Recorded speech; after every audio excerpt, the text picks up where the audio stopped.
Assalamualaikum warahmatullahi wabarakatuh. Saya Febri Fadli dari Tiga Indonesia Group. Pada kesempatan ini, saya ingin membeberkan 7 fakta yang perlu Anda tahu. Fakta pertama adalah fakta menabung untung. Tentu adalah hal yang lumrah apabila seseorang ingin memiliki sebuah wadah investasi tabungan yang lebih untung.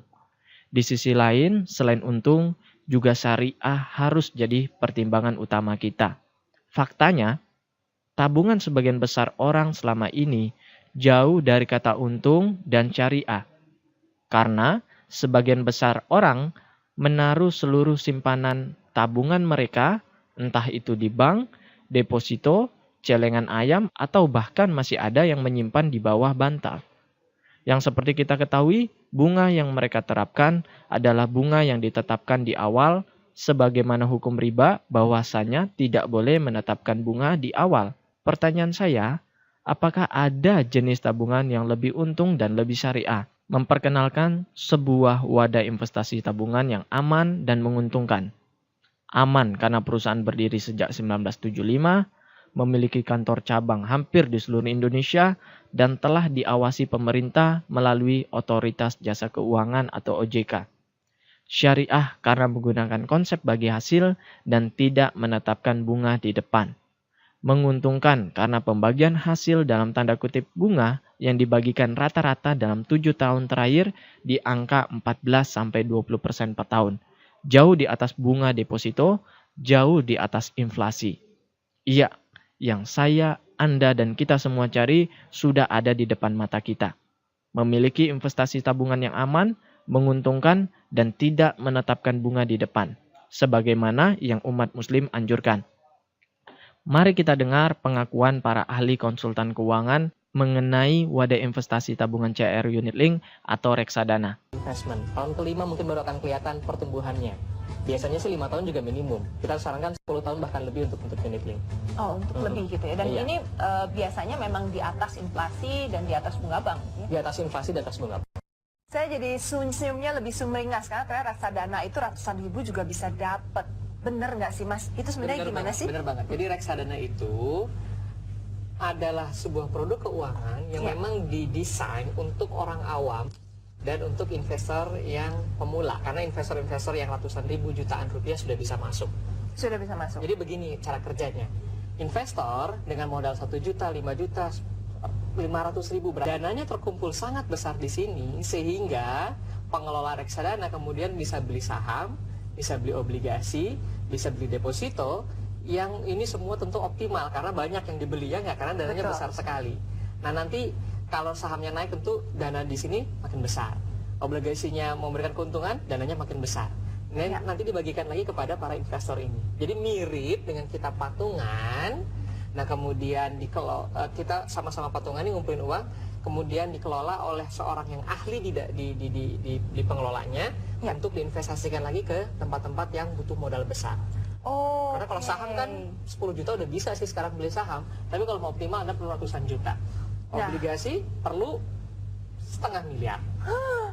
Deposito kalau bawa 5 juta 10 juta dikasih counter rate. Tapi kalau kita bawa 2 miliar ke bank tentu kita bisa negosiasi kan. Dapat bunga lebih menarik. Bunga lebih menarik. Nah, bagaimana caranya kita sebagai orang awam juga bisa dapat keuntungan yang sama adalah dengan cara beli reksadana.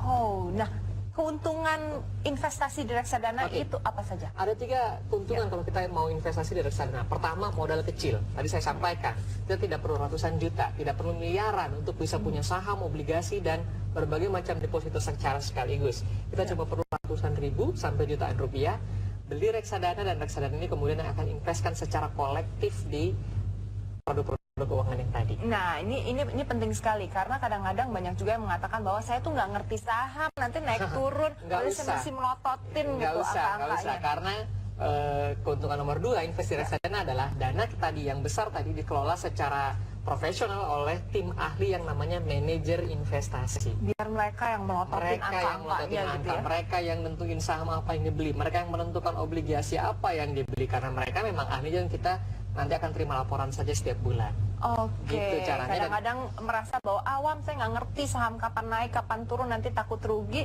taruh aja di reksadana, nanti mereka yang akan kelola. Secara Dikelola. kolektif tapi Secara kolektif ya.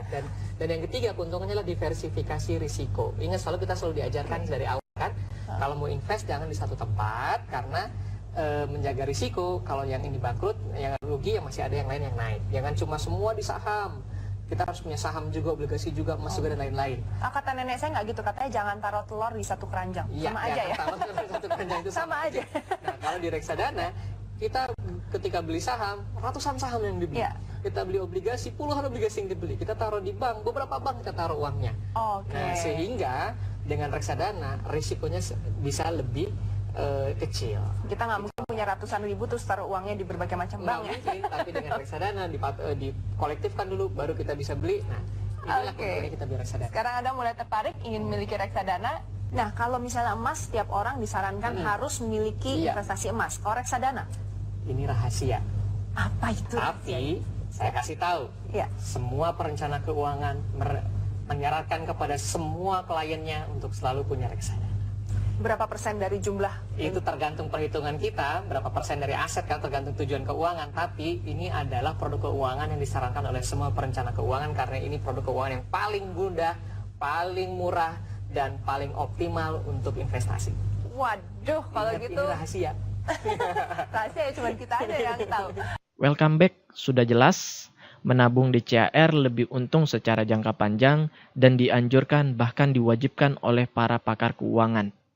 Mungkin Anda berkata, bahwasanya Anda adalah seorang karyawan di sebuah perusahaan yang menggaji Anda dengan gaji UMR atau di bawah 5 juta per bulan. Apakah CAR cocok untuk Anda dengan gaji sekecil itu? Justru karena hal itu, saya selalu mengingatkan kepada kawan-kawan sekalian, tabungan CAR lah yang lebih cocok untuk Anda. Karena apabila dana Anda simpan di bank dengan saldo hanya 5 juta rupiah saja, maka sudah bisa dipastikan Anda pasti rugi. Coba lihat fakta berikut. Kita tentu hafal dengan irama ini. Yuk menabung, lama-lama kita untung. Itu dulu.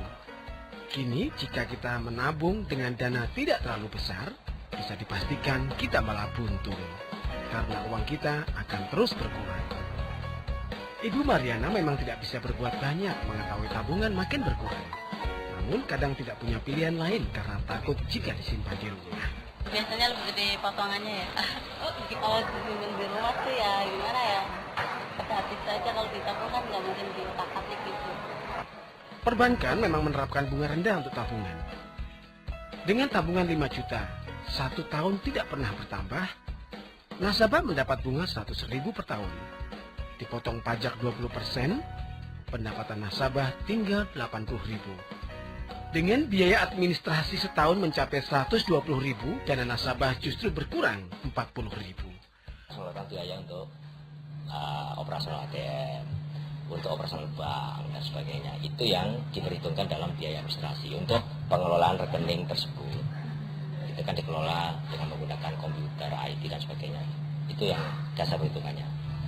Dengan persaingan perbankan dan likuiditas makin ketat serta perebutan dana pihak ketiga makin sulit, perbankan juga makin selektif. Untuk bunga tabungan, perbankan biasanya memberikan bunga tidak lebih 1,75%.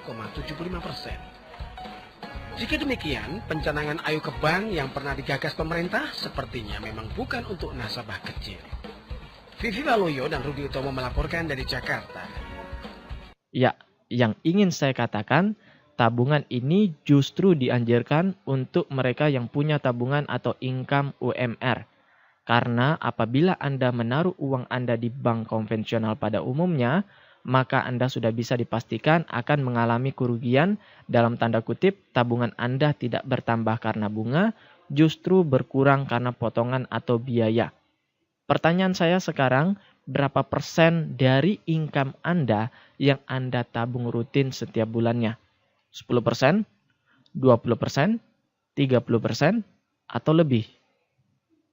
Para konsultan keuangan sih memang menganjurkan minimal dari income Anda 10%-nya ditabung. Sekali lagi, itu adalah angka minimalnya. Karena Tabungan 10% itu akan membiayai masa depan kita, masa pensiun kita, masa di saat anak sudah kuliah, masa di saat kita sudah perlu berobat banyak, masa di saat kita ingin ibadah haji atau umroh, dan sebagainya. Pertanyaan saya, apakah tabungan 10% itu dapat mengelola itu semua? Sebagian besar dari kita pasti jawabannya tidak. Maka dari itu, usahakan pula agar menaikkan nominal tabungan kita secara rutin. Bukan hanya 10% saja, karena itu adalah angka minimal saja. Celakanya Bapak Ibu sekalian, jauh lebih banyak lagi orang yang mengatakan jangankan menabung, jangankan disisihkan. Sisa gaji saja sudah habis bahkan kurang di akhir bulan. Maka dari itu, yang harus Anda lakukan adalah ketika Anda mendapatkan income atau gaji, maka minimal 10%-nya langsung disisihkan untuk ditabung, lalu sisanya lah yang dihabiskan, bukan sebaliknya. Fakta menabung untung yang terakhir, menabung bonusnya asuransi.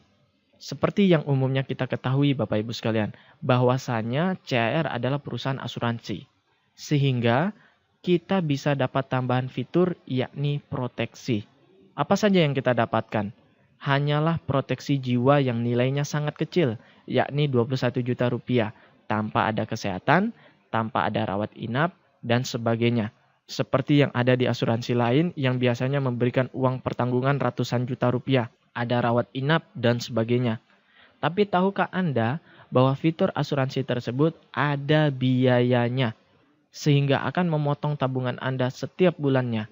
Berbeda dengan CAR yang benar-benar fokus di tabungannya dan hanya memberikan uang pertanggungan yang kecil yakni 21 juta rupiah saja. Sehingga biaya asuransinya pun sangat kecil yakni rata-rata hanya 30-an ribu per tahun atau 2.000 perak per bulan disesuaikan dengan usia Anda. Maka dari itu benar-benar menabung di CAR sangat optimal. Karena tidak adanya fitur-fitur asuransi yang memberatkan tabungan kita.